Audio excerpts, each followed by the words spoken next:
Good morning. Here we're going to have a look at the double award physics. We're doing the paper 1. It's Wednesday the 15th of November 2023. I suggest that you have one of these printed out alongside you when you're looking at this. Also, I suggest that you should have a mark scheme, because remember the mark scheme gives exactly where the marks are. So what I intend to do is maybe give a little bit of revision on each part of these, and we'll then fill it in. We'll see how this goes. It's a while since I did one of these, so let's have a look. So we'll look at the first question here.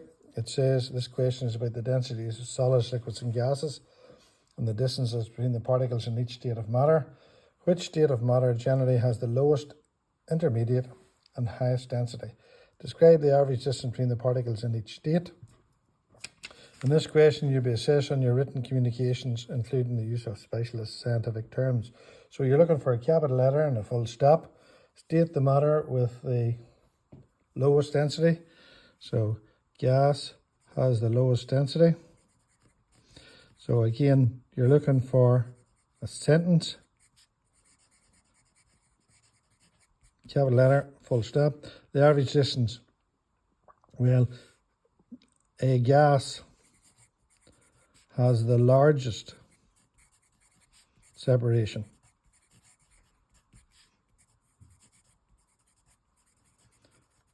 Right, intermediate, well, that'll be liquid has the intermediate density. So again, have a look. Can you read your rating for a start to get the mark? Average distance, well, the distance is between that of a gas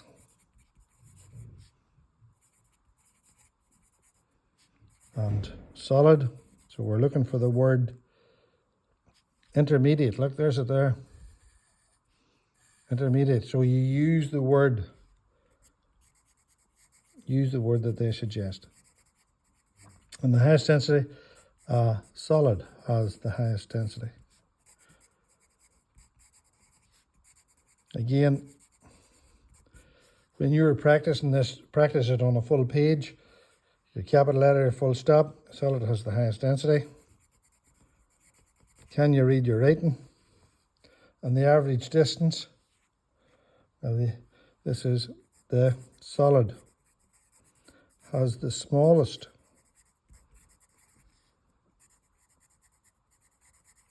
distance between particles.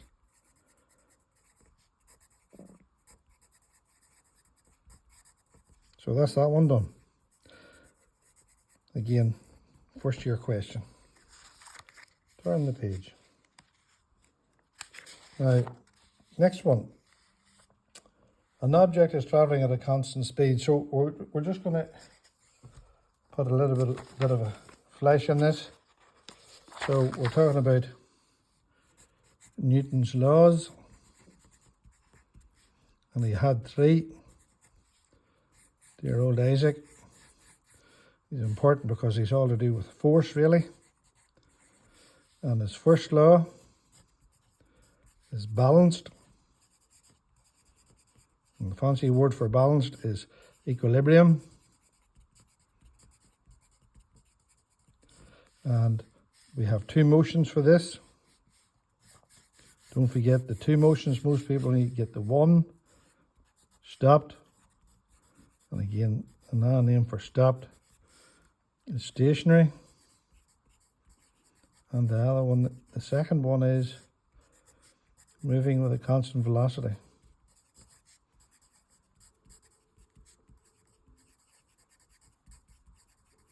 That's the 2 motions. So let's have a look. Here's the first motion. In the convertible. Stopped. Have a look at the hair. The force pulling forward is equal to the drag pulling back. And stopped. Have a look at the next one. Here we have the convertible, this time moving with constant speed. Look at the hair. So in this case, the force pulling forward is equal to the drag pulling back. Same thing, only different. This is moving at constant velocity, this is stop, F equals D. So that's Newton's first law. The second law, again you need to know the definition of this, and I can't learn the definition, so you learn it. Resultant force is equal to mass times acceleration. The resultant force is always measured in newtons. Remember, 1,000 newtons is a kilonewton. Mass is always measured in kilograms. There's 1,000 grams in a kilogram. There's 1,000 kilograms in a ton.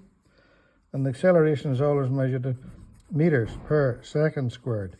Meters per second squared, or ms to the minus 2. So that's what we need to do this question. The third law, don't tell Isaac this, but we're not going to use it. For those of you lucky enough to study A-level physics, do it. Now there's a mind map for you. It's up to you to flesh that out with the notes that you have. So let's go and do the question. An object is travelling at a constant speed in a straight line. The forward force acting on the object is 55. What's the backward force? It's that one there, look. No, sorry, it's that one. Going along at a constant speed, the force is equal to the drag. So the answer is 55 newtons. We don't even have to use the newtons because they've already given it to you. The force forward in the object remains 55 and the backward force changes to 40. What's the resultant force? Well, 55 pulling that way. And we have 40 pulling that way. So the resultant is 15 pulling that way. So the answer is 15 newtons. Did I earn the 2 marks? Let's see what the 2 marks were for. I think I've earned the 2 marks. There's the 1 mark there, and there's the second one. So you should work for every mark. So the next question, Ford Transit van here for those who have shadows. A van is driven along a straight road. The van is and its contents have a mass of 2,300 kilos. That's the same as 2.3 tons. There's a resultant force of 4830 newtons acting on the van. Calculate the acceleration of the van. Now I'm looking at 3 marks here. So the first one is the equation. Resultant force is equal to mass times acceleration. And I stick that in a bracket because then I know it's right. That's my best attempt at it. So we have the resultant force. It tells you, look. So it's 4830 is equal to 2300 times A. If you find trouble rearranging, don't forget, keep it simple, stupid. 6 is equal to 3 by 2. 6 divided by 3 is equal to 2. So 4830 over 2300 equals A. So A is 2.1 meters per second squared. Now look, there's that there in your mind map. There's it there. Now luckily enough, it's in the question. But if it's not for an extra mark, know the unit. The resultant force acting on the van decreases by half. How will this affect the acceleration of the van? Well, if you're stuck, 2415 is equal to 2300 times A. So 2415 over 2300 equals A. So A is going to be half of that. If I have my calculator handy. Again, when you're doing your calculations, take your time. 2415 divided by 2300, perhaps turn it on. 2415 5 divided by 2300, which is 1.05 meters per second squared, which happens to be half of that. So the acceleration halves. Good tick inside the box. But remember that the force is directly proportional to the acceleration. So if I have the force, I have the acceleration. I've earned my 1 mark. I've checked it. I've done anything I can do. So that's that question done. On to the next one, question number 3. Right? It says an object of mass 1 kilo is placed on a table. What's the name given to the force due to the pull of gravity on the object? Well, that's the weight. Now remember, there's the formula for the weight. W equals m by g. And on the planet Earth, g is 10 meters per second squared. Newtons, after dear old Isaac. And the mass is measured in kilos. What's the size of the force acting on a 1 kilo object? Well, we're back to W equals mg. 1 times 10. I'm looking for 2 marks. There's the first mark. There's the second mark. Here we have a trendy father pushing a pram. The pram is pushed along a path. The pram is pushed with a constant force of 40 newtons and 1,200 joules of work is done. Calculate the distance moved by the pram. Again, formula. Work done measured in joules. All energy is measured in joules. Work done equals force by distance. How did I know that? I learned it. So if you went to your mind map, you will see all the formulas that you need to learn. That's one of them.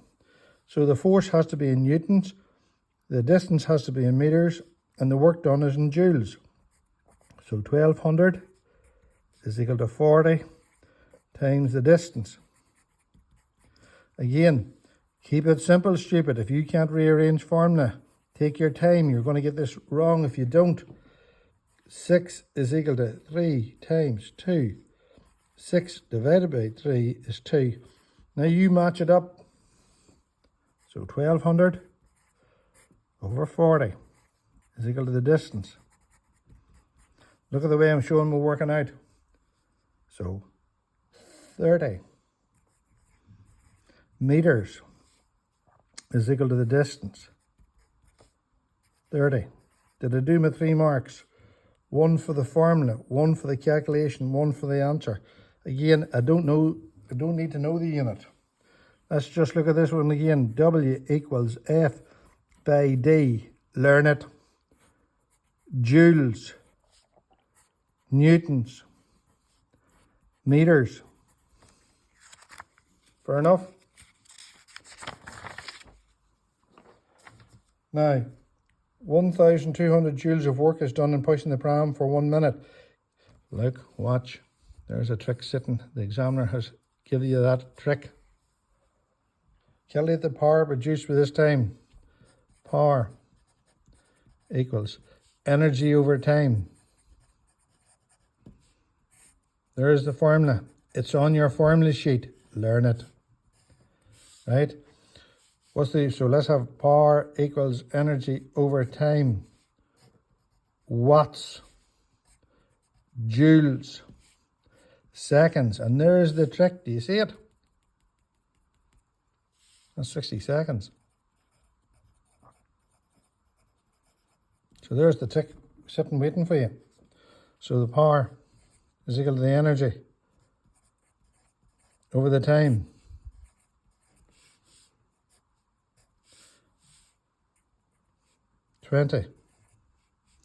Watt is a unit of power. Correct. So here's a definition for you to learn. Power is the rate of doing work. You can write that down and you can learn that. Use your answer to B2 to state how many joules of energy are transferred per second. Well, 20 watts is equal to 20 joules in 1 second. So it's 20 joules. Now remember, a joule of work, standard issue Granny Smith apple, 100 grams, 0.1 kilograms, 1 Newton. If I lift that Granny Smith through 1 meter, that is 1 joule of work. Fair enough?